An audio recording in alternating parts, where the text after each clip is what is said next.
Hey everyone, and welcome back to another episode of A Pretty Little Podcast. I'm Allie Violet Vixen Commissaro, and we've got my crowd surfing, redheaded, bead making co-host with us tonight. Hi guys. Tonight we've got a returning guest, a good friend of the show, Kevin Razlog. Last time Kevin joined us, we got to hear all about Poet the Band's story, the music, and everything happening at that moment. And now he's back with even more to talk about. From what's changed, his upcoming tour, running Olympus talent agency, to what's next for him personally. Get comfy and let's get to know Kevin Razlog. Hey, Kev, what's up? How you doing tonight? I'm good. How are you? So much to talk about. You've got so much going on. Can we hear about the upcoming tour first? Of course. Let me pull it up here. So yeah, we leave on, technically it starts the 23rd. I don't have the updated flyer, but basically we start in Wisconsin, and I won't read every single tour date, but it starts April 23rd and it ends May 24th. Start in Wisconsin, end in Wisconsin, but we're going to all the way through like Illinois, Michigan, Pennsylvania, New York, all the way down to Florida, over to Texas, and then it's like a big giant circle. So yeah, if you just go to poettheband.com, you can see all the tour dates and you can get pre-sale tickets.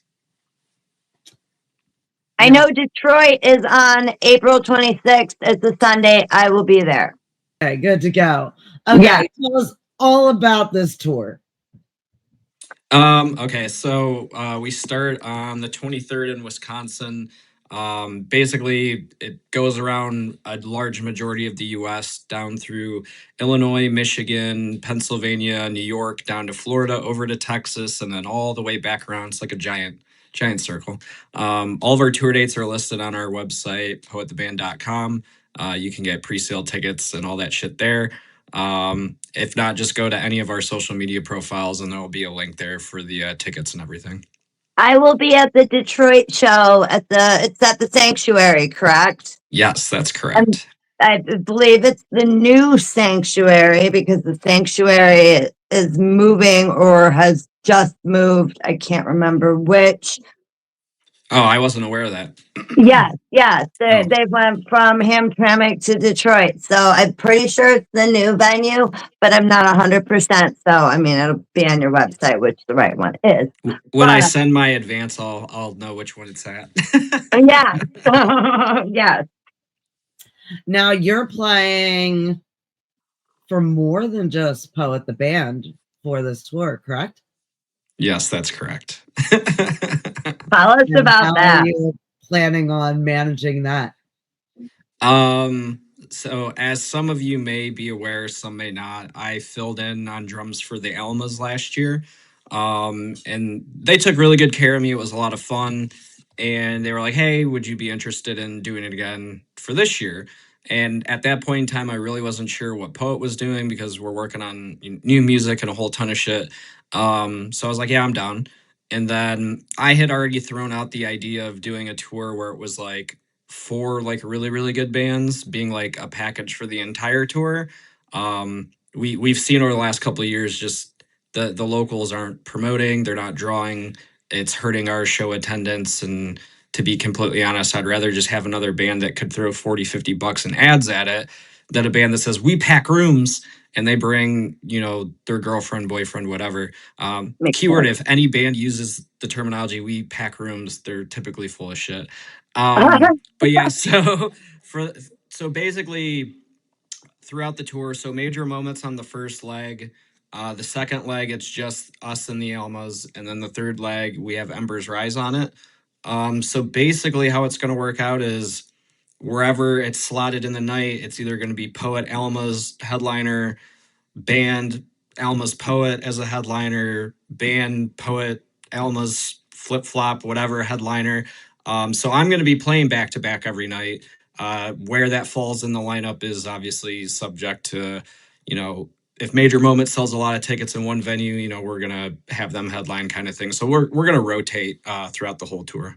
But I That's get to play cool. twice in a row every night, so Yay, that's exciting. I'll be in the best Now, shape of my life after it. has there been Yeah. a lot? Yeah, that's what I was about to say. Has there been a lot of prep going into being able to pull that off? Because you have a lot of dates. Yeah, I Oh, yeah. mean, so like last year, I think I did probably close to 100 shows with the Almas, and the longest tour we did was like I think it was like 49 shows in 62 days or something like that. Um, Wow. so that was the longest tour I've done. I lost like 15 pounds on that tour. Um, a lot of it was really just eating good and water intake, and it was like so brutally hot during that. We left at the end of September into October. So like pretty much 90% of the tour was like 90 to 100 degrees plus, and like it didn't really matter how much water you drank or whatever, like you were just sweating and sweating and sweating. On this one, the temperatures aren't going to be as egregious, but with me having to play back to back, my normal routine is like a month and a half out, you know, jam the set for like 2 3 hours a day. This time around, things changed a little bit out of my control. I can't go too much into it, but you might hear a hell of a lot of new music that I'm still waiting to get some of it back. But for the Elma set, I'm super comfortable with it. A lot of it just really boils down to like, if a venue has no AC and it's brutally fucking hot, like I've got to headbang and play like regardless. So I just kind of might need to pace myself a little bit in that regard. So I don't know. We'll see, but I think I'll be fine. I'm only 38, so Right. YOLO. So, exactly. are there any venues that you're really looking forward to hitting up, or are they all new? Oh no.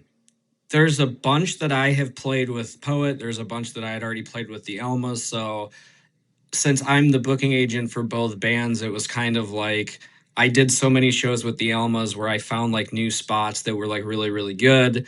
And, you know, props to them for, you know, getting me the contact there. Cause almost every show I did, like, they would be like, "Oh, dude, we want to have you back." They're like, "Talk to Kevin. He's going to be our booking agent." So it was really cool.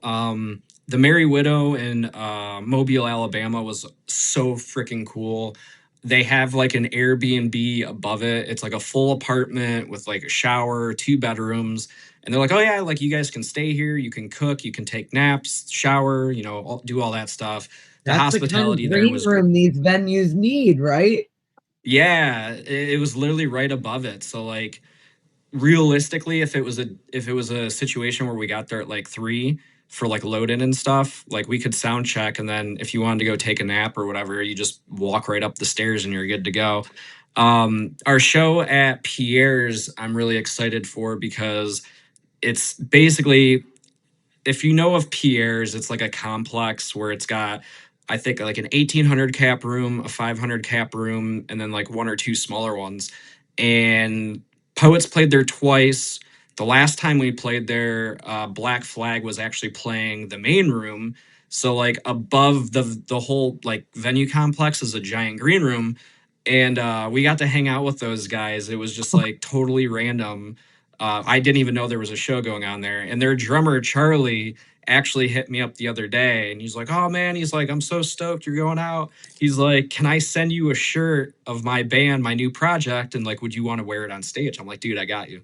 But that show specifically, I originally had Stan's room booked, and that date was like really popular for some reason. And the promoter was like, "Hey, could we combine this other tour package with your show?" He was like, "The only caveat is they're gonna have to headline." I'm like, "Dude, that's fine. That means the earlier I get to play, the earlier I get done, and I don't have to like worry about loading out late as shit." So then through a couple, I want to say it was probably a couple months, one of the opening bands to Breathe Again hits me up. They're like, "Hey, dude, like we just got offered a show in Stan's room the same date your show is." And I'm like, "Oh no." So I immediately called the owner and was like, hey, what's going on? He's like, I don't know. Like, this is all news to me. Long story short, one of the other promoters there got hit up from a fight from within, and they have a tour going on. And he was like, crazy situation. He's like, do you want to combine all of this into one giant show and have it in the main room? I'm like, as long as like we get what we originally agreed upon, like I really don't care. Like the show's gonna start early as shit. I'll be done by like 7 o'clock. Like I'm cool with that. So yeah, we're playing the main room. It's like 10 or 11 bands. Tickets are like $23, and like you've got 3 tour packages worth of bands. So I don't think you can really beat that price. And the locals that we got are Remember Me and To Breathe Again. They're all really good guys. So yeah, if you're in the area, that's definitely going to be a fun show. Other than that, I am looking forward to Niagara Falls just because the last time we were in Buffalo, we didn't get wings, which apparently is the thing you got to do when you're The there. thing. Yes. And then all of the venues in Texas, I've played between both bands, and they're all like super awesome. They always treated us really good. And then there's like these other spots in like Oklahoma City, Lincoln, pro ass level venues with like LED walls and stuff. So we did really good with the booking on this one. I just hope that between now and when the shows happen, no funny business happens. So we'll see. Right. Right. You know there will be, and you can just document it, and it can be really fun content that we all can watch.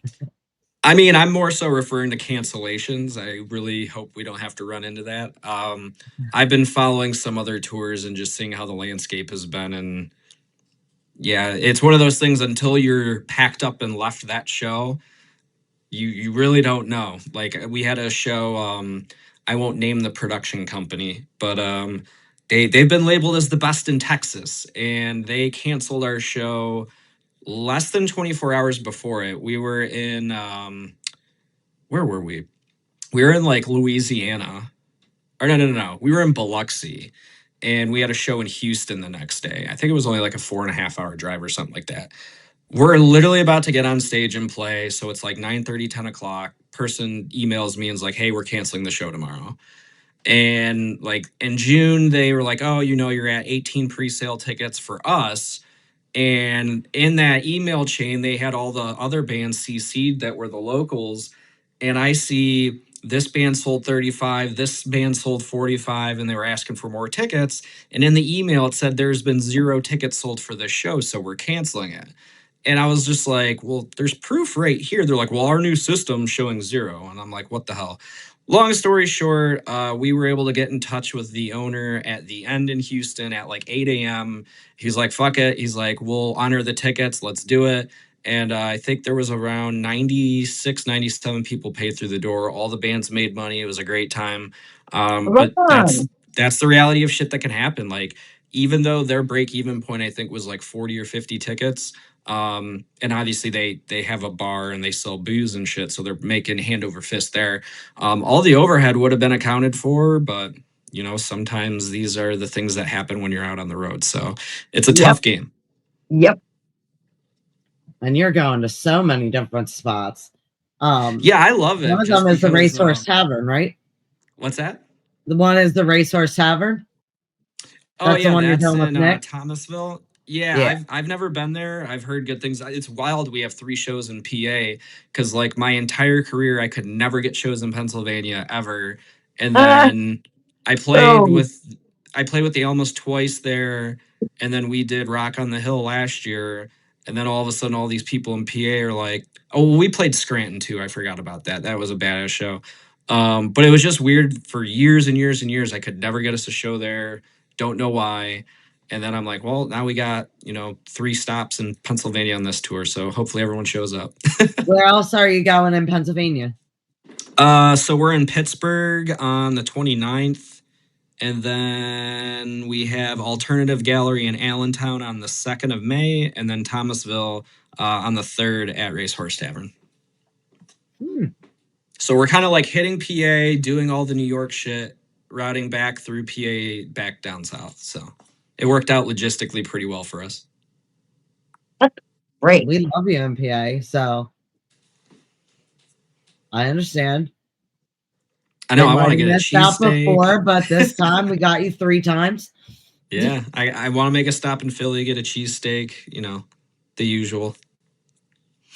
Now, do you already have a spot that you have planned? Like, have you taken a poll on where you should go?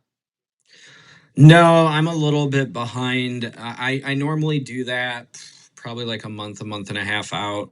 Due to some of the things that I was mentioning earlier, my attention has been adjusted in other areas, so I gotta get on top of that. But since we're in the tour bus, as opposed to hoteling it and vanning it. We normally cook in the bus because it's got like a little cooktop and shit, which saves a lot of money. It's a lot healthier. So, yeah, if you watched any of my TikTok lives I did last year with the Almas, like every day we were on tour, I was just like doing cooking lives. It was fun. Now, what's your specialty when you're on the road? What's your specialty like food that you make? I mean, so we cook a lot of chicken, chorizo, and eggs. Just because like the cooktop we have isn't really big, so like I can bulk cook like a shitload of chicken, and Feed a we'll lot of just people. do like they had this like they had this like brown butter garlic seasoning. So like I'll do I don't know 3/4 of a pound of that, and then there's like this really spicy seasoning. I'll do like a pound of that. I'll do like 3 pounds worth of chicken, and then like I'm a sucker for tacos, and it's really easy to just, we got a microwave too to just heat that shit up. I also got a lot of those like the little plastic mac and cheese craft containers because at Walmart they were like super cheap, and you just have to add water and microwave them. So I do that, and then I would just grab some of that chicken and throw it in on top of it. So, but yeah, we You do sound like like the breakfast in the funnest morning. person to tour with. Everybody else is like, yeah, we just go from spot to spot. Everybody's sleeping. Like, Right. Well, it was funny like, because I told Frank and Crystal, I was like, I worked in a restaurant for a long time. I love cooking. I used to post a lot more of my cooking shit on Facebook and whatnot, like finished products. Like I have the Bob's Burgers cookbook from the show, and it has the recipe for every burger in it. That's And good. I have you made a made whole every ton of burger? those. Oh hell no. There's so many of them, but like the baby you can chive my car burger was one. I'm blanking on some of the others. But anyways, I was telling Frank and Crystal, I'm like, hey dude, like I'll cook, like I'm a good cook if you're unsure. They're like, oh yeah, like none of us really are the best at it or whatever. So like I'm literally like, sitting there cooking up this fucking chicken and I'm putting it in the Tupperware containers. Frank snags a piece, he's like, this is the best fucking chicken I've ever had. He's like, what did you do? That's So yeah, it's amazing. it's fun. Yeah, and being able to cook on the bus is an added bonus because like if we're stopped like and I'm hungry, it's like fuck it, I'm just gonna heat something up or cook it. Right. It's a lot cheaper. Oh, a ton cheaper. Oh, yeah. So, if they're going to any of your towns or areas and you know of something amazing that they need to try and eat, make sure that you write it in their comments or tell them at the shows. We like them to Yep. write in the comments because it all works with the algorithm. Oh, for sure. Yeah, no. DM us, put it in the comments, meet us at the show, tell us You can even put whatever. emojis and have it be like a puzzle that they can try to figure out in the emojis in the comments. That's a Yep, great idea. Clever. work that algorithm. So now that we talked about the tour a little bit, you said new music. It's running through my head ever since you said it. Let's talk about this. What's going on with the new music? So there's some stuff I can divulge, and maybe I'll hint at others. So we've had these two songs. The one song I think we've had for over a year. It's got a feature with two artists, one of which passed away, and we were gonna release it last year, and it was literally right around the time we were gonna release it that individual unfortunately passed away. So That kind of got screwed up. They signed with a different label. My agreement was with that individual. And it doesn't sound like we're getting anywhere from like a legal and like co-write perspective. So I don't know if we're just gonna end up just releasing it and not really putting, a big campaign into like marketing or whatever. I really, really love this song, and I think everyone that knows that band would really appreciate it. So then when that was going on, we rushed into the studio with our good friend Jesse, who's in Bad Plans. He's in Nashville, and we cut a single with him. And I think it's a really, really good single. That was supposed to be a collab with Eva Under Fire, surprisingly. Okay. And Amanda and I had gone back and forth for probably about a year, and then we literally got all the tracks and everything done. And I texted her. I was like, "Hey, like we got this song. I'm gonna send it over." And she's like, "Hey, so I just did a feature with Saliva, and the label put the kibosh on it." So she was like, Oh they're shit. not gonna approve it. Like they apparently she was getting ready to fly to Florida or something. Like they had already recorded it. They were gonna shoot a music video or whatever. Mm-hmm. It's like, why wouldn't you want one of your artists doing more music? Like I get it, we're not Saliva, but I mean, But it would have what been a I fucking swick collab. right, I don't understand why you would stop a collaboration of any kind. Like, I just- So I They just think, did and this one is with Maria Brink too. So this is my opinion, and this is not them saying or have said anything. Like, if you look at all these bands, they're always trying to tour up. So like, if we wanted to go out with Until I Wake, they're gonna be like, well, we want to go out with Archers, Never Tell, like Climb the Ladder. Eve Under Fire is kind of the same situation. They've gone out with Butcher Babies. They've gone out with Buck Cherry. They're going out with Five Finger. Like everyone's trying to go up, right? yeah, And it's kind of the same with collabs or features rather. It's either you're in the lower tier or you're in like the god tier, and it's like there's no like real middle ground, which is disappointing.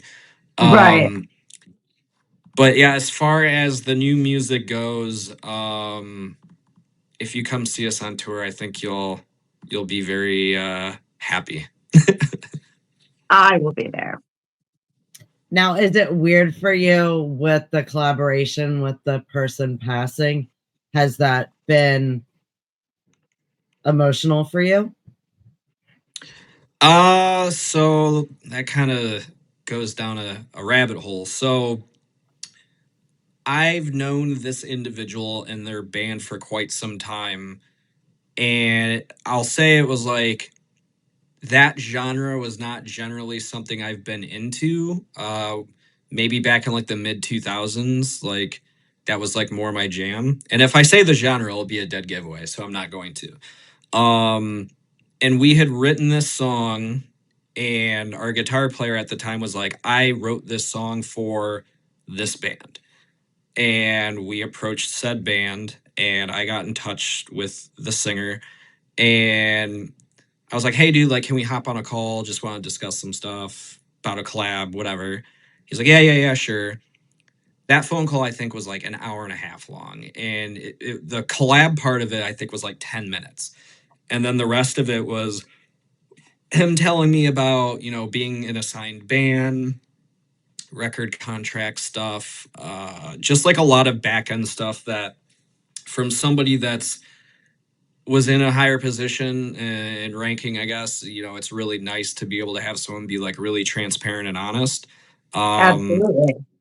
so obviously over the course of like 8 or 9 months, we would touch base every like, I don't know, month and a half or so. So obviously, I lost a friend and somebody that I could, confide in. The second part of it is the lyrical content of the song is too eerily close to basically what ended up happening. So that's the other part of it. So it's kind of tough, but um, I do really think it's a great song. Obviously, I don't know if the label, his family would like we hit them up and we're like, "Hey, like this is the song. Like if you have any issues, like we won't release it. Like we want your blessings," kind of thing. But we haven't gotten a response. So don't really know what to do there. Right? Right. Oh, I'm so curious. Well, if anybody has any guesses, you can feel free to either write on Poet the Band's page or post it under this episode who you think it could possibly be a collab with.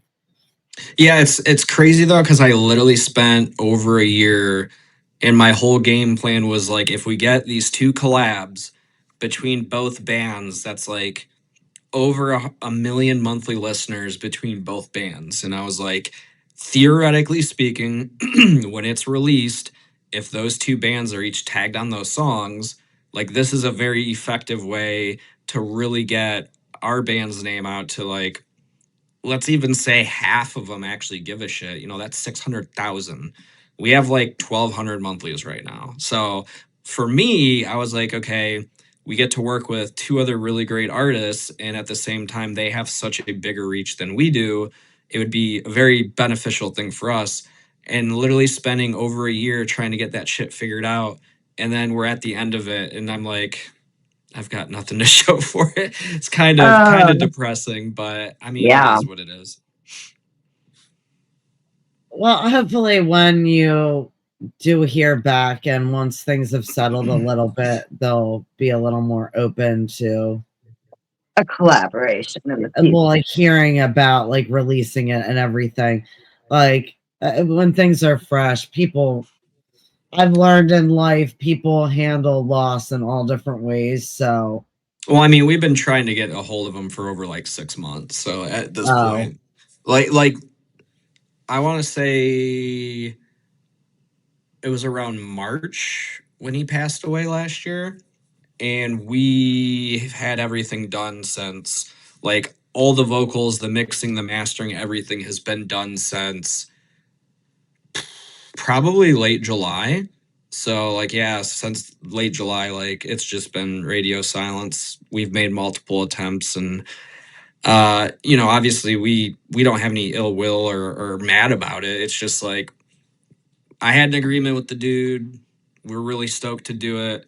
And now it's like we wanted to have this grand plan of releasing it and making it like not like a memorial, but like we could have took the road of just like dropping it right after it happened to try and like capitalize on it, but we didn't because we wanted to be respectful, and we waited to hit anyone up until it wasn't fresh. They had time to you grieve gave and him deal with 6 all. months. And honestly, like if he agreed to it, I feel like it's yours to release. Well, the problem with that is because the guy that helped us work on it after the fact was kind of like a producer and engineer for them. And the other part of it is when we recorded that song with them, they were signed to a different record label. They had different management. And his agreement with me, there is some text verbiage, but the co-primary shit was all verbal.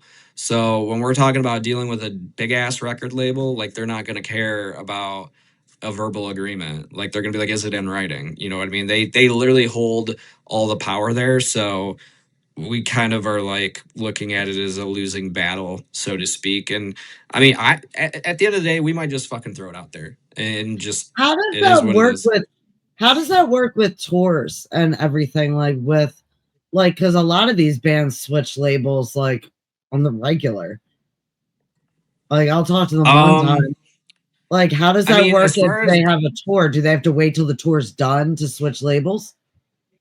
no, from my experience with bands that I've worked with that have gotten signed, like that whole process can take a year or more. So Okay. like they're going back and forth on like contract negotiations, percentages, rights, all that shit.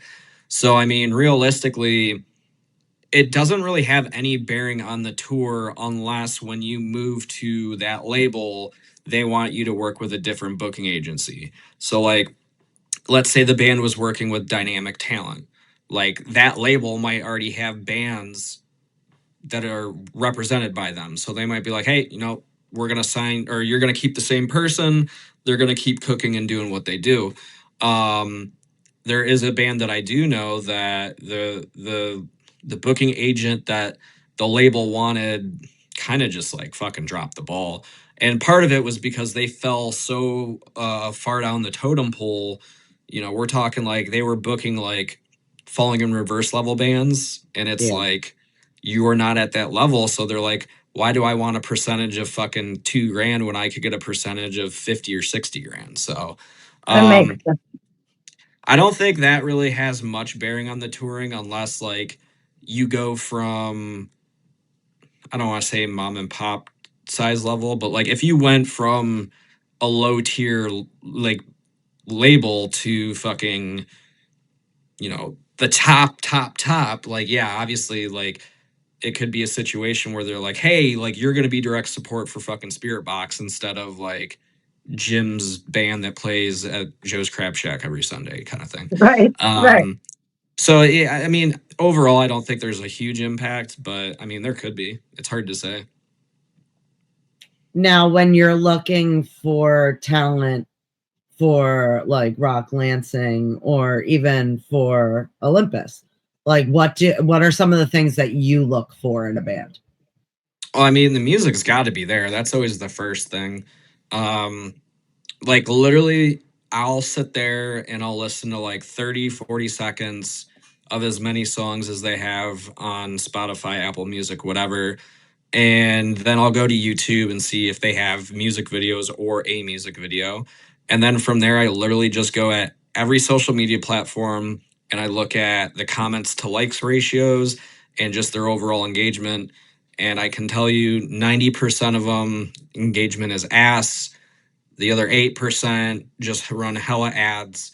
And there's like maybe 2% that it's actually like genuine, organic, mixed with ads, writing good music, working with producers, and putting out high quality content. So that may sound harsh, but I will say like every band that hits me up, I usually spend probably at least a good like 20, 30 minutes like going through that shit. And then I provide them feedback. Like literally the same shit that multiple record labels have told us that we need to do and work on. It's the same shit that I tell them. Some are like, hey, cool, thanks for the advice. Some don't take it as well. But it is what it is. So, what are can you name a few bands that you have come across that have really stuck out for you that are doing things right? Well, I mean, all the bands that I work with, I think are Major Moment being one of them. Bad Plans is kind of a unique situation because all of his socials got hacked and he basically had to start from scratch. But our agreement was like to focus on release strategy, release campaigns, and the booking would come later. The Harbor Divide kind of fell into that a little bit too. They've been around forever. Like I've known of them for probably Yeah. at least like 10 years. And when Brandon hit me up, he was really interested in, making sure that their engagement was up, their numbers were better without botting it or, just blindly throwing money at it. And I've always liked their music. So they're on the right path. A lot of it is just bands want to go from like step one to like touring and labels. And it's Yeah. like Yeah. there's so much stuff you need to do in Gotta between. do the And work. yeah, and like you can't just like have a single drop and like even if it blows up, like let's say you somehow get to like 50 or 60K monthlies, like that doesn't guarantee you, $2,000 guarantees every fucking show. That really doesn't afford or guarantee you anything, and that's the hardest part. Like I've had like bands that have gone viral on TikTok. They're like, oh, we did like 60, 80 tickets in our hometown, like we're ready to tour. And I'm like, okay, like what is your expectations? They're like, well, we need like at least $1,000 a night. And I'm like, good luck. They're like, what do you mean? They're like, look at our engagement. I'm like, you've never gone out. So you have no basis to like base that off of. If anything, use that as a negotiation tactic to make me take a $200 guarantee and then you get a higher percentage of the back end after overhead. Like that's what we do. I've had plenty of shows where I could have asked for $300 or $400 and gotten it, But instead, I opted for, hey, we'll do it for 200, just give us a percentage. And we ended up making more than I would have asked in a guarantee because we knew we were strong in those markets and we had data to prove it. And this is the biggest kicker. I'll have bands that, hey, we'll pack rooms, we'll do this. And I'll be like, okay, what's your ticket sale history? What do you mean? Well, when you play a show and you sell tickets, what's the data? Well, I don't have any of that. And it's like, if you went to a bank and wanted to get a fucking loan, they're going to ask for some assets, collateral, numbers. Like anyone that's gotten a loan, don't they ask you for bank statements and shit to prove how much money you've made? It's no different. Like if you can't draw 5 or 10 bodies, like I'm sorry, if you want a tour, like yeah, just take fucking door deals. But like If at the you're end of the day, you packed in a gotta room, promote. you know how many people are in that room. Like even Right. for me, like running the doors at the different shows, like you know if it's like maybe a 300 quantity room, you know to start getting your clicker out as you get closer. Like I mean, these people that I like you said earlier that are just like, oh, I just pack rooms. Like I kind of feel the same way about that statement. Like, well, what kind of rooms are you packing? Like, are they Right. cap or are they 1,000 cap? Like, there's a big difference there. Dude, I had this band that wanted to get it was on either Rock Lansing or Rock for Vets. And I was like, hey, like, do you have any tour history or show history in Michigan? And they're like, no. They're like, but we played 2 festivals with like Uh, it was like an obscure 80s, well, not obscure, but it was like an 80s band that was huge, like a Scorpion level band or something like that. Okay. They were big back in the day. Like, yeah, we played for like 3,000 people. And I'm like, okay, so what do you think your draw in Michigan would be? They're like, 3,000. And I'm like, you didn't draw the 3,000 to this show. Like, maybe you Right. brought They 40 were or there for 50. you. Like, and I told him, I'm like, you can't use a show's attendance as like, this is what we draw. So, like, when No. we played in Colorado Springs, that's a 500 cap venue. I think the whole show did 396 through the door on a Thursday on Halloween, mind you. And I booked the entire show. And I believe we were good for 32 tickets. We had never played in Colorado. Indigo, I think, was good for like 18 or 19. And all the 4 local bands did a really fucking good job of bringing like 40, 50 people each. And everybody made money. It was a great show. And like, it's really easy. Even if you, my only like, where I'm sympathetic to bands is where a lot of these promoters just do one unique ticket link. So it's like, oh, if the whole show does 350 people, that's all the data you get. And I think some bands are probably preconditioned to like, oh, well, it did 350. We'll just say we did 350, right? Right. In those instances, typically what I do is throughout the show, like I'll walk around with my phone and I'll have my little notes open and I'll be like, oh, band A's got like 15 people in front of them.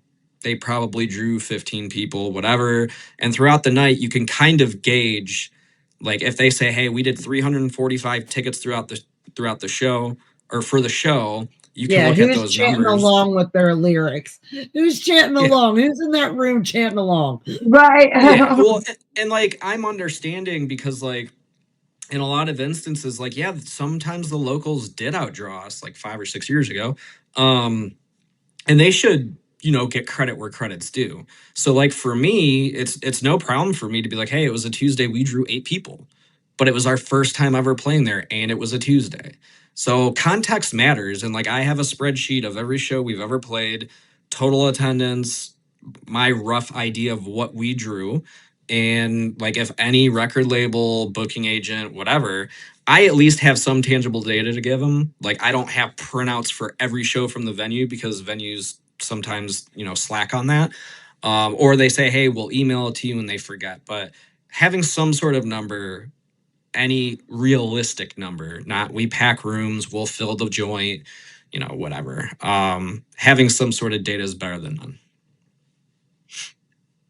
The whole like I played a festival, that's another like fun line that drops a lot. Mhm. Yeah. So how is it working with like your merch? Like how do you know how much merch to bring with you on these on like the tours? Like what, because you're getting a lot of different spots up. Yeah, so the merch thing's always been kind of tricky because like we tried the print on demand before we started touring just to like try and raise money. That didn't really do much for us. We didn't promote it as much as we should have. So and with everything every band does, once again, I'm sympathetic to artists. We get paid last before anyone. Screen printer gets first, graphic designer gets paid first. If you have to pay someone for a bus, for a trailer, artwork, mixing, mastering, everybody gets paid before the band. So you're just throwing money at all these different things, and that's like, okay, we're going out on the road. Now we got to buy merch. Now we got to invest thousands of more dollars. So it's kind of tricky. I think we figured out between the last 3 tours that we did, we had this one shirt design. We posted it up on, social media. We're in a Shopify environment, so everything is linked to our online store, so we can actually see the numbers for every single thing, how much we have left, how many have sold in 30 days, 60 days, or whatever. And after the West Coast tour that we did, there was a clear front runner for the shirts that sold the most. And we were like, hey, we really have to re-up on these ones because these ones sold like fucking hotcakes. We got these hoodies, one that I'm wearing right now. Unfortunately, when we did that tour, it was like 100 degrees plus every show. So I don't think people were in the markets for hoodies. But yeah, it's just obviously CDs. We have vinyl. We have grinders. The grinders have always done really well. The first run of them, it was black with our logo on top and like silver. It was almost like it was laser printed. I think we sold like 3/4 of those within the first week we went out. So then Great. the West Coast run, we got purple grinders made with our logo in yellow, just like this. Those sold pretty good. I think we have like 2 left at this point. So we're rebranding everything. So we re-upped on new Better grinders with grab a new them color now scheme. because 420's coming up. Yeah, right. We've got a new shirt design as well. Those are hopefully getting delivered to the Elmas by the 20th, because we leave literally 3 days after. The merch game is just kind of tough because like there's been bands that I've been in where you couldn't sell anything over a large, and then in this band we had a ton of comments for triple and quadruple XL for like shirts and hoodies. We placed an order, threw everything up online, nobody fucking bought them, and then we went out on tour, we sold all of them, and then people come back, oh, how come you don't have these plus sizes? I'm like, we did, and none of you bought them. We sold them on tour. So it can be kind of difficult, but we've invested time and effort into interactive items and the experience at our merch table. Obviously, you've probably seen and heard of our journal and the quill that we've had since the band started. Every single show we've ever played, there's a dedicated page, and we just ask people to sign it. It's like a part of our history. And I mean, I'll be honest, like I don't think there's been a single time someone will walk by. I'll be like, hey, you ever written with a quill before? They'll go, huh? I'm like, have you ever written with a quill before? They're like, no. I'm like, here, sign our journal. And most of the time they're like, okay, this is kind of cool. So that was just because of the whole poet Victorian shit that we've kind of leaned into.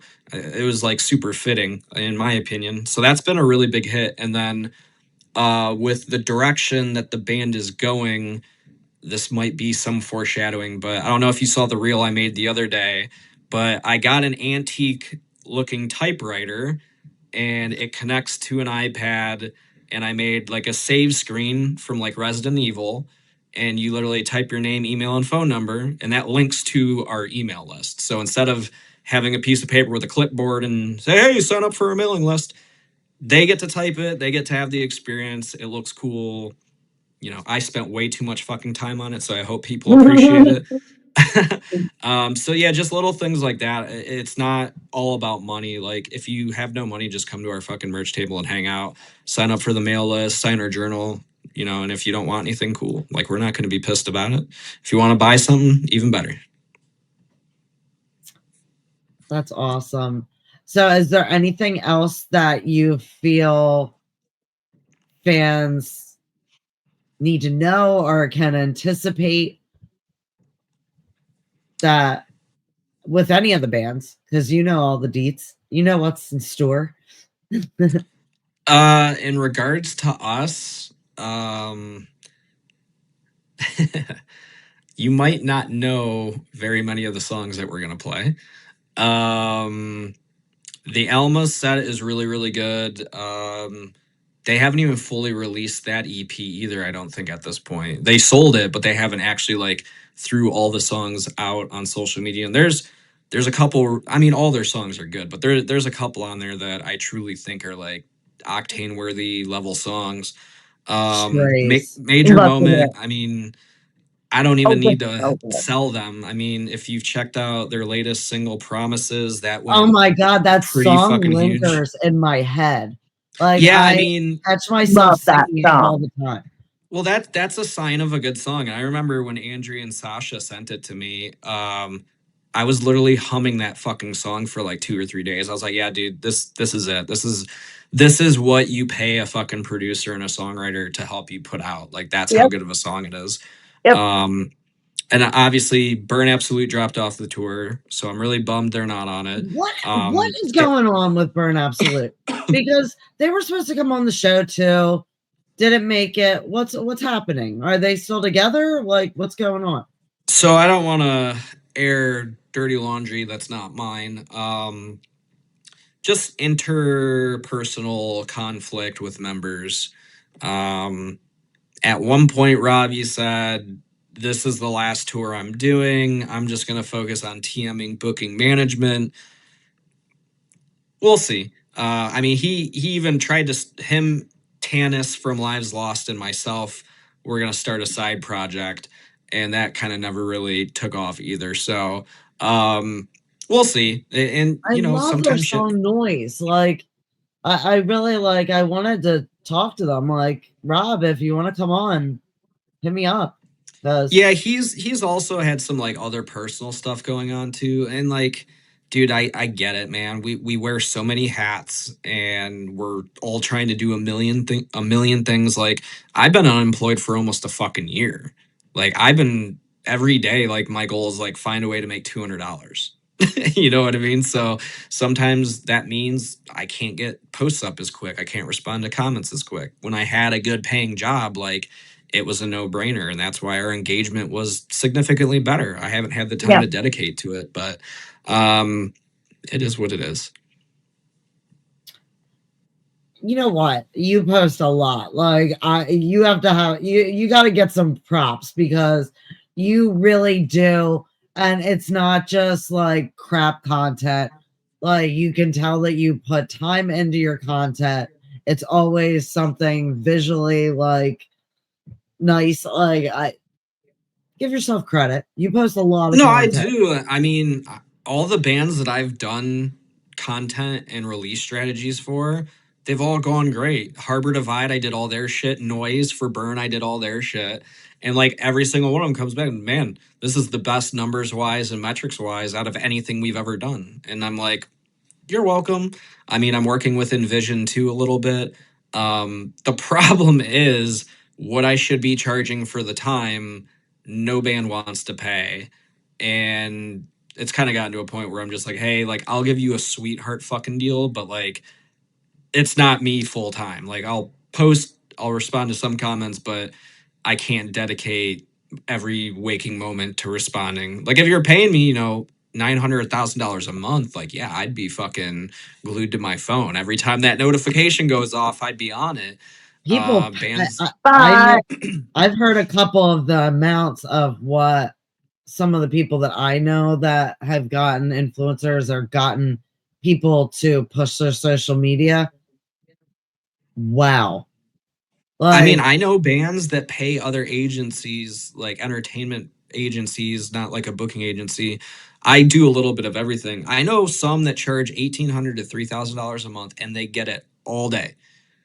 And then I have bands that are like, $300. I ain't fucking paying that. And I'm like, Right. okay, I guess stirring mediocrity with your fucking sub 100 views. I mean, I don't know what you want me to do. Yeah, we've had a few people come on over the past year that said, like, you have to invest in yourself in order to get ahead. And that's like a vital part. And before they learn that that's like what you have to do. And I think so many people now, like, if they don't put the money into themselves, they're like, oh, well, that person's paying to play. Like, Right. promoting yourself and paying to play are like two different things. And I Oh, think that entirely. that's where so many people get kind of like, you're hearing it. Like, numerous people have come on here and said it. You've got to invest in yourself and put the time in. That's just how it is. And that's with Well, all the I bands. think I think I used the analogy the other night. Be like if you opened up like a pizzeria or like a sub shop or whatever, you invest in infrastructure, ovens, ingredients, people, recipes, all that shit. A band's the same thing. You're investing in graphics, the writing, the recording, the mixing, the mastering, etc. So like that's the first part of it. And just because you have a page on the internet or a brick and mortar store and people can drive by it doesn't mean people are going to stop in. And like radio and TV ads, which aren't even really relevant that much anymore nowadays, those always have been historically expensive. Social media is not. Right. And I'll see bands, I'm like, you guys post once a week. I'm like, statistically speaking, maybe 10% of your following sees a post. So if you're posting once a week, maybe 10% of your fans are seeing it throughout the week. So if you posted once a day, every day, you could potentially hit 70% theoretically. And it's like Yeah. one time a day. I post for 5 bands, my band, 2 music festivals, and 2 clothing companies every day. Every day. It takes me like 3 fucking hours, but I mean, you mean to tell me you can't post once a day? And that's me creating the content more often than not. So like Right. I'll have to download the fucking video and then I gotta do keyframe zooms. I gotta find a part of the song that resonates with me. And then like I'm not in the band. So then I gotta come up with a hook and a caption for it. That's Yep. like that's like engaging driven, you know what I mean? So like there's some times where I'm just like I don't even know what to fucking post for this, you know what I mean? So fortunately those bands were all in a group chat and I'll throw the video in there and I'll be like, hey, I need ideas, and they'll get back to me with it. There's some artists that I've worked with where there's like, nope, do whatever you want. I'm like, so do you want me to do meme shit, cringe shit, serious stuff? Like, give me some direction, use your best judgment. I'm like, Now, do you come across where the people will use the same picture for like 4 years?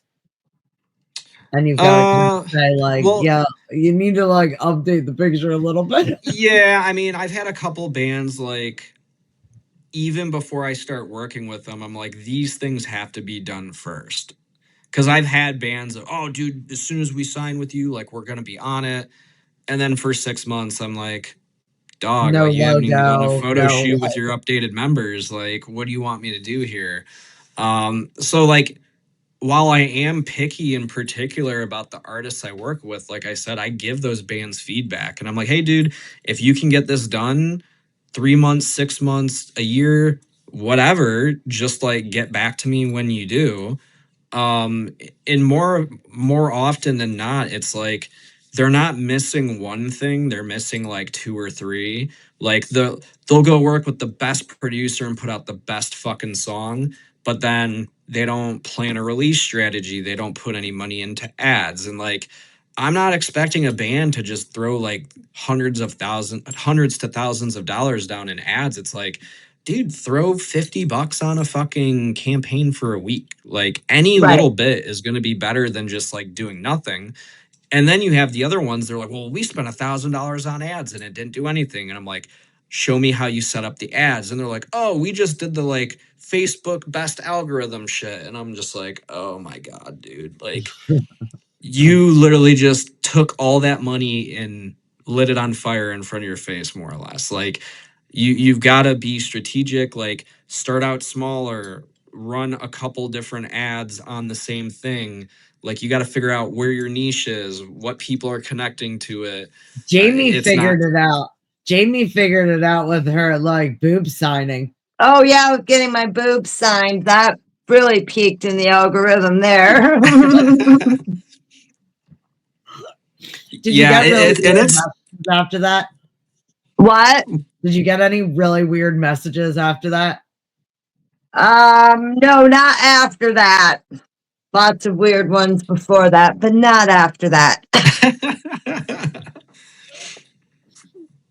Oh my goodness. But oh my gosh, I can't believe we're already at our time. Well, we did have technical difficulties for about like 15 minutes, so yeah, it happens. Yeah. When everybody's hopping on from a different spot, but it's always great catching up with you, and I can't wait to see you all at. I might end up coming to Allentown and Racehorse. Who knows?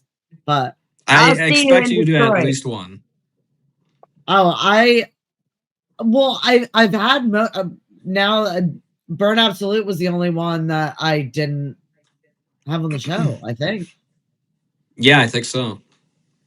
I'm pretty And sure. Jamie, I'm looking forward to seeing you in Detroit. It's gonna be a fun Of one. course. Yes, absolutely.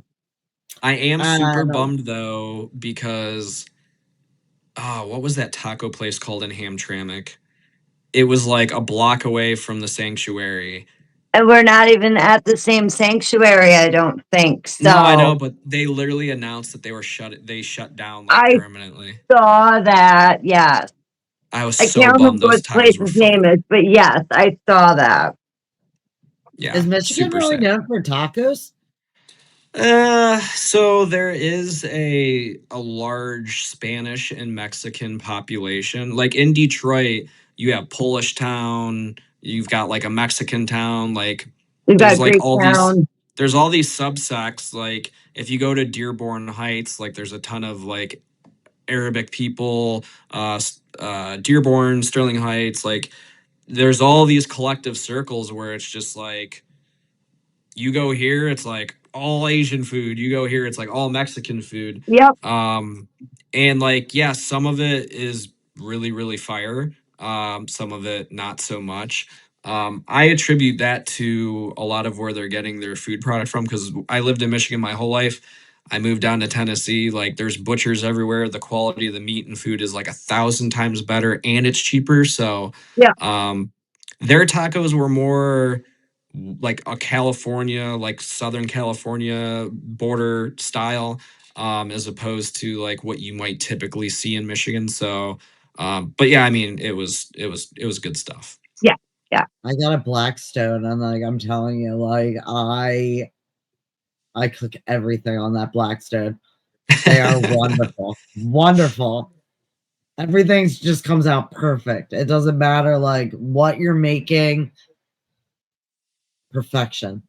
Yeah, I've seen I watch a lot of like food cooking shit on YouTube just cuz I love cooking and I got to try and find, different things to make. I when I was on tour with the Elmas, we were deep down south towards the border and I got some really really fire birria and I bought this giant box from that butcher shop and it has like ribs, short ribs, pork, like all this shit, like, and it's top Can we notch. tour with you?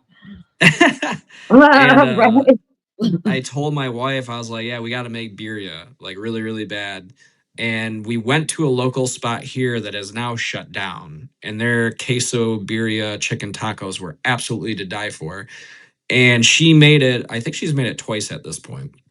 And it's on another level, man. It's so good. That's fun. Well, I can't wait to see you. Thank you, Jamie, for taking the time to hop on. Yeah. To everybody watching, thank you so much.